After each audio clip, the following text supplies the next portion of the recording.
नहमदुहु व नुसल्ली अला रसूलिहिल करीम अम्मा बाद।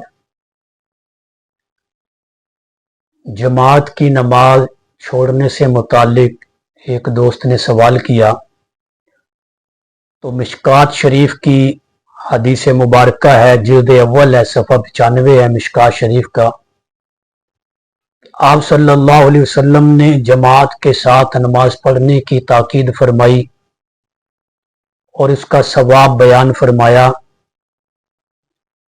और फरमाया कि जमात की नमाज पढ़ने के साथ 27 दर्जे नमाज का सवाब मिलता है। और दूसरा मसला ये बयान फरमाया कि मर्दों को जमात के साथ नमाज पढ़ना वाजिब है,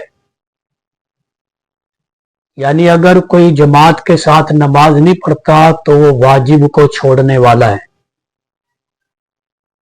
और फतवा ये है, रद्दुल मुख्तार जिल्द अव्वल सफ़ा 371, जो किताब हर मुफ्ती के टेबल पे उसके डेस्क पे मौजूद होती है फतवा देने के लिए, कि जो शख्स जानबूझकर जमात की नमाज छोड़ दे वो फासिक है और उसकी गवाही किसी मामले में भी काबिल कबूल नहीं है।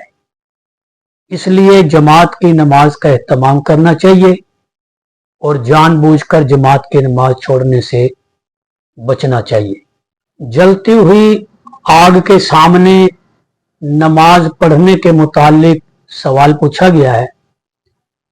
जैसा कि आम तौर पर लालटेन जल रही है सामने और कोई नमाज पढ़े, या चिराग जल रहा है, या आज के ज़माने में सर्दियों के मौसम में हीटर जलते हैं मसाजिद के अंदर, तो अगर तो वो हीटर जल रहा है तो उस हीटर का रुख फेर दिया जाए कि वो सामने की तरफ उसका रुख ना हो, कि देखने वाला ये ना समझे, उसे शुबा ये ना हो कि शायद ये आग को पूज रहा है या आग को सजदा कर रहा है। तो इसलिए जलती हुई आग के सामने नमाज पढ़ना दुरुस्त नहीं है। उस हीटर का रुख फेर दिया जाए तो नमाज जो है दुरुस्त हो जाएगी। नमाज वितर में दुआए कुनूत पढ़ना वाजिब है। अगर कोई दुआए कुनूत पढ़ना भूल गया और रुकू में चला गया तो अब वो आखिर में सजदा साहब कर ले। सजदा साहब करने से उसकी नमाज जो है वो दुरुस्त हो जाएगी।